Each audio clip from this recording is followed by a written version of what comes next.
자, 오늘도 돼지 꽃등심처럼 살살 녹고 있는 달러 인덱스 지수 0.4포인트 하락한 상태에서 거래가 진행이 되고 있으며 미국 증시를 비롯한 금도 수혜를 보고 있고요. 비트코인 같은 경우 제가 어제 영상이 올라간 직후에 지금부터 반등할 것 같다라는 분석가들의 의견을 업데이트를 해드렸습니다. 그 업데이트가 부디 도움이 됐기를 바라봅니다. 지금 현재 비트코인 가격은 57,696달러, 알트코인들도 반등을 해주고 있다가 지금 약간 시들해진 그런 모습을 보여주고 있는데, 자, 주말에 다가서게 되면서 이 암호화폐 시장이 어떤 모습을 보여주게 될 것인지 기대가 많이 됩니다.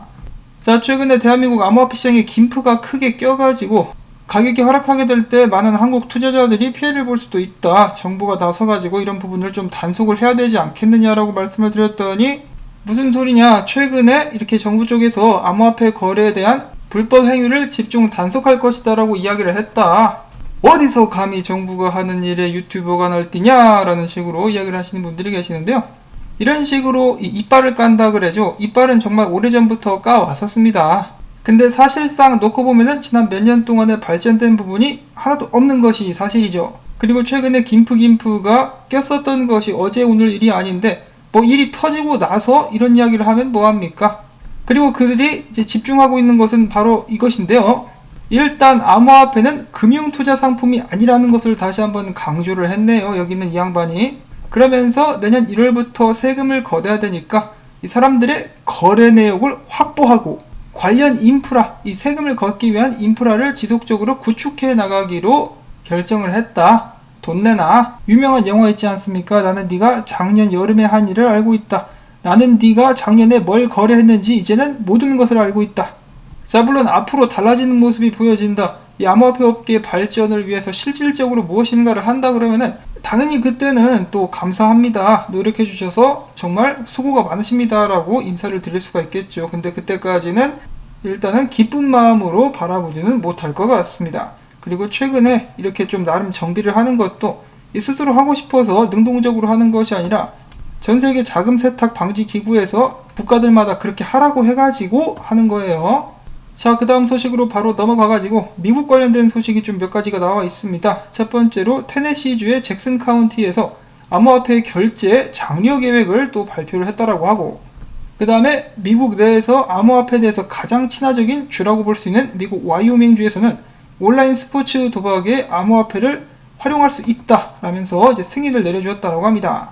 자, 그 다음에 미국의 대형 슈퍼마켓 체인에 가보시면 어렵지 않게 찾아볼 수 있는 동전 바꿔주는 기계, 이 코인미인데요. 이 기기에서 비트코인을 판매하기 시작한 지 약 2년 정도가 되어 가는 것 같습니다.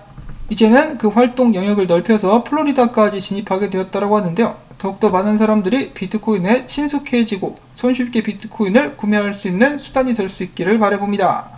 자, 그 다음에 코인베이스에 이어서 미국의 대형 암호화폐 거래소인 크라켄 같은 경우도 내년에 직접적으로다가 IPO, 이 증시를 상장할 계획이 있다라고 밝히기도 했었습니다. 자, 조만간에 코인베이스 IPO가 진행되게 될 텐데, 코인베이스의 주가가 많이 오르게 된다라면은 내년에 크라켄 주식 상장도 많이 기대를 해볼 수가 있겠죠. 저도 이참에 코인베이스 주식을 한번 사볼까 고민을 조금 해보고 있습니다. 자, 그 다음에 미국에서 가장 오래된 은행이 BNY 멜론인데, 그들이 암호화폐 산업에 진출하겠다라는 소식에 이어서 이번에는 두 번째로 오래된 은행이자 운용 자산이 3조 1000억 달러에 달한다라는 스테이트 스트리트 은행이 암호화폐 관련된 서비스에 암호화폐 산업에 진출한다라고 밝혔습니다. 올해 중순부터 암호화폐 거래를 시작하게 될 것이라고 하는데요. 그들은 런던 소재 퓨어디지털과 협력을 하게 될 것이라고 하는데, 퓨어디지털 CEO는 이렇게 이야기를 했습니다. 은행들은 더 이상 암호화폐를 무시할 수 없다. 고객의 요구를 충족시키는 서비스를 제공하고 참여 방법을 모색해야 된다. 비트코인 가자. 시간이 지나면 지날수록 이 암호화폐 시장에 진출하게 되는 은행들의 숫자는 늘어가게 될 것이라고 생각을 해봅니다. 왜냐하면 그렇게 해야 본인들도 돈을 벌고 고객들의 수요도 채울 수가 있기 때문이겠죠. 자, 그 다음에 얼마 전에 사람들의 많은 관심을 받으면서 출시가 됐었던 포카몬, 이번에 이더리움 가스비가 너무 높아가지고 엘론드 블록체인으로 옮기겠다라고 밝혔습니다. 그 다음에 마찬가지로 얼마 전부터 NFT 서비스를 출시했었던 크립토닷컴에서도 플랫폼을 정식으로 런칭을 하고 5월 20일부터 자체 플랫폼 내에서 NFT 발행 및 거래, 전송 기능을 지원하겠다라고 밝혔습니다. 한국에서도 NFT 시장이 넓어질랑 말랑하고 있는데요. 과연 NFT 열풍은 이어질 수 있을 것인가 기대를 가지고 지켜보도록 하겠고, 그 다음에 간만에 비탈릭이 자신의 블로그를 통해서 이야기하기를 샤딩은 이더리움 확장성의 미래다. 이더리움 생태계가 초당 수천 건의 트랜잭션을 지원하고 전세계 많은 지역에서 감당 가능한 비용으로 플랫폼을 정기적으로 사용할 수 있도록 지원하는 것이 핵심 목표가 될 것이다 라고 이야기를 했는데요. 그와 동시에 샤딩이 제대로 구현되지 않을 경우에 이더리움은 위기에 처할 수도 있겠습니다. 왜냐? 확장성과 비용 문제 때문에 더욱더 많은 프로젝트들이 이더리움에서 빠져나와서 다른 플랫폼으로 이동할 수 있는 가능성이 높아지기 때문이겠죠. 이더리움의 기술적 발전이 정말 시급한 상황이다 라고 저는 생각을 하고 있습니다. 자, 그와 동시에 이더리움 어제 살짝 좀 떨어졌었는데 중요 구간에서 다행히 반등을 해주고 있는 상황이다 라고 분석가들은 이야기를 해주고 있고, 어찌 보면은 지지 확인을 했다라고도 볼 수가 있겠죠. 지금부터 계속해서 상승해 나갈 수 있기를 바라봅니다.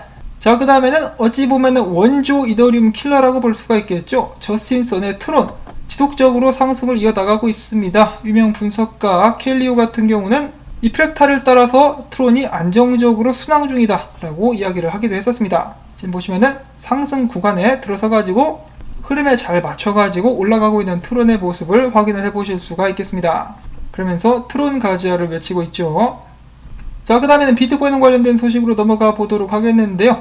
중국의 기술 기업인 메이투에서 이번에 추가적으로 175개의 비트코인을 매입했다라고 합니다. 자, 중국 당국에서 위안화를 저버리고 비트코인과 이더리움을 매입하는 기업을 가만 놔두고 보고 있다는 것이 좀 놀랍기도 한데요. 일단 메이투 같은 경우는 비트코인 뿐만 아니라 이더리움도 16,000여 개를 들고 있다라고 합니다. 비트코인의 매입에 관한 소식이었고요. 자, 중국 이야기가 나오자 최근에 어제 오늘 암호화폐 시장을 뜨겁게 달구고 있는 또 하나의 발언이 있습니다. 바로 피터 틸, 일론 머스크와 함께 페이팔을 창시한 피터 틸, 유명 투자자로도 잘 알려져 있죠. 자, 그는 이야기하기를 나는 장난 아니게 비트코인을 지지하고 비트코인을 찬양하지만 그럼에도 불구하고 비트코인이 중국의 이익을 위해서 미국 달러를 공격하는데 사용되고 있다라고 경고를 하기도 했었다고 합니다. 그러면서 그는 만약 중국이 비트코인을 옹호한다면 지정학적인 관점에서 미국은 그것이 어떻게 작동할 것인지 심각한 질문을 던져야 된다라고 이야기를 하기도 했었는데요. 자, 과연 그러한 그의 걱정은 우려에 그칠 것인가? 아니면 비트코인이 미국에게 정말 심대한 위협으로 다가오게 될 것인가? 비트코인과 이더리움의 지금 현재 채굴 해시파워 같은 경우는 중국이 거의 독점을 하고 있는 것이 사실이기도 한데요. 이런 피터 틸의 우려에 대해서 폼폴리아노는 다음과 같이 답변을 했습니다. 미국이 그렇기 때문에 더욱더 주도적으로 비트코인을 수용하고 그 기술을 이용해서 세계 무대에서 리더 자리를 유지할 수 있도록 노력해야 된다라고 강조를 했다고 합니다. 그러니까 중국이 미국에 대해서 무기로 사용하지 못하게 우리가 주도적으로 비트코인을 수용을 하고 리더 자리에 앞장서야 된다라고 이야기를 하는 것이죠. 그리고 그와 동시에 중국의 해시파워를 뺏어올 수 있도록 전 세계 각국에서 노력을 많이 해야 될 것 같습니다. 자, 그리고 최근에 미국의 블록체인 기업인 라이엇 블록체인은 최근에 6억 5천만 달러의 데이터 센터를 인수하고 암호화폐 채굴장을 확장하겠다라고 밝혔습니다. 계속해서 확장을 해가지고 해시파워가 좀 더 분산될 수 있기를 바라봐야 될 것 같습니다. 자, 그리고 이 중국의 위협에 대해서 이야기가 나와서 말인데요. 암호화폐랑 직접적으로 상관없습니다만은 지금 굉장히 심각한 사안이 한국 강원도에서 진행이 되고 있죠. 여기에 축구 경기장에 170배가 넘는 엄청난 크기의 차이나타운을 1대1로의 일원으로서 건설을 한다라고 하죠. 이 굉장히 심각한 위협으로 찾아올 수가 있는 것이 춘천에 있는 선사 유적지를 밀어버리고 거기에 짓는다라고 합니다. 자, 일본이 한국을 침략했을 때 그들이 가장 중점적으로 했었던 것이 한국의 문화를 말살시키는 것이었었죠. 지금 중국도 똑같이 하고 있는데 더욱더 경각심을 가지고 대처해야 되지 않나 라는 생각을 해봅니다. 자, 그 다음엔 바로 다시 암호화폐 소식으로 넘어와가지고, 자, 네덜란드 국가대표 축구선수 중에 라이언 바벨이라는 사람이 있는데요. 그동안에 동료들에게 야, 너 비트코인 좀 투자 좀 해봐 라고 꼬셨었는데 일부 선수들이 투자를 했고 이번에 대박을 쳤다라고 하죠. 그러면서 라이언 바벨은 다음과 같이 멋진 말을 남겼다라고 합니다.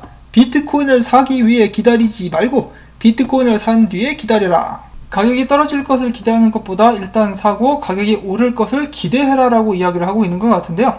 부디 지금부터 매수에 들어오고 있는 사람들도 조만간에 한박 웃음을 지을 수 있는 그런 정도의 상승이 올 수 있기를 바라봅니다. 자, 그 다음에 스카라무치의 스카이브리지 캐피탈이 비트코인 ETF 신청을 했는데요. 여기에 대해서 미국에서 가장 오래된 은행인 뉴욕 멜론 은행이 ETF 서비스 공급업체로 선정이 되었다고 합니다. 자, ETF가 아직 승인도 안 됐는데 벌써 서비스 업체를 이제 선정을 하는 그런 모습, 아주 긍정적인 친구들이네요. 자, 그 다음에 비트코인은 지난 4개월 동안 계속해서 그 변동성을 좁혀왔었다라고 하는데요.